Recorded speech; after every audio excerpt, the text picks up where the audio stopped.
dahil kasama kami sa swimming guys, punta nga pala kaming palengke para mamili ng aming dadalhin. Konti lang naman ang aming bibilhin pero may pagsama pa rin ako. At syempre sabi ko para may pang content naman ako, diba? Napakahalaga kasi na meron tayong maipopost sa isang araw. At para hindi bumaba ang ating performance. So ayun na nga, nasa palengke na kami, naghahanap nga pala kami ng aming mabibili. At ito na nga, bulyasan nga pala ang aming bibilhin mamaya para may pang ihaw naman. Kunwari pa tong asawa ko pang pulutan lang naman nila yan. At habang naghihintay kami ng aming sukle, tinanong ko nga pala ang aking asawa kung ano pa ang aming bibilhin. At habang naglalakad nga pala kami, nakita ko nga pala yung aking pamangkin kasama yung kanyang lola Seni. Bibili daw sila ng kanilang pang-ulam. Ay nako guys, palaging nasa palengke yung maglola na yan. Kulang na lang ay bilhin ng palengke.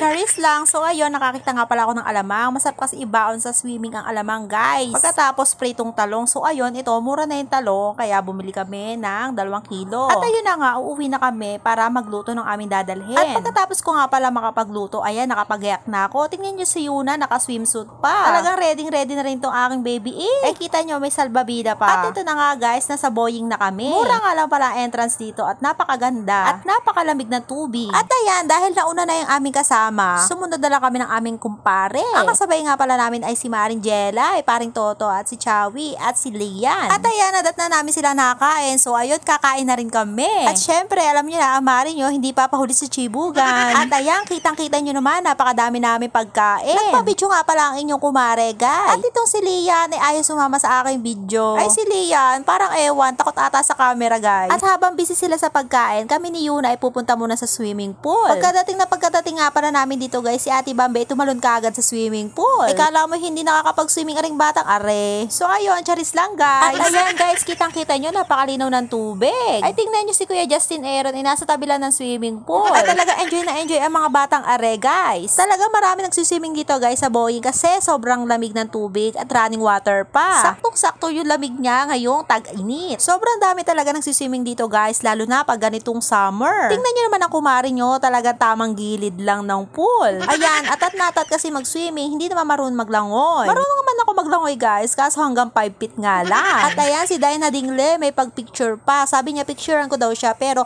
ang ginawa ko is video. Wala siyang kalam-alam, guys. So ayun, shoutout sa iyo, Dina Dingle. At ayan na nga, bumalik na ako sa aming cottage. At itong mga to, nadatnan ko mga nag-iinom na. Ay hindi man lang nagaya si Mayora, si Kapitana at si Konsihala. Charis lang, guys. At habang busy sila, kinuhanan ko sila ng video. Wala nga pala silang kaalam-alam na may video sila sa akin. Hindi nila alam na i-upload ko to sa Facebook. At itong aming mga chikiting, may mga pagsayaw pa. Sobrang enjoy talaga ng mga kids dito, guys. Ni-request ko nga pala na itugtog yung selos. At yung tumugtog na nga, todo hataw naman tong mga batang to. At yung lamesa nga pala namin, guys, hindi mapakali. Umurong na lang ng umurong tong aming lamesa. Kasi naman, hinahabol kami ng init. Talaga napakasaya ng aming kwentuhan. Lalo na may mga joker na kasama. Ay talaga napakasaya. So ayun lang, guys. Thank you for watching. Please don't forget to follow, like, comment, and share na rin. See you on my next video.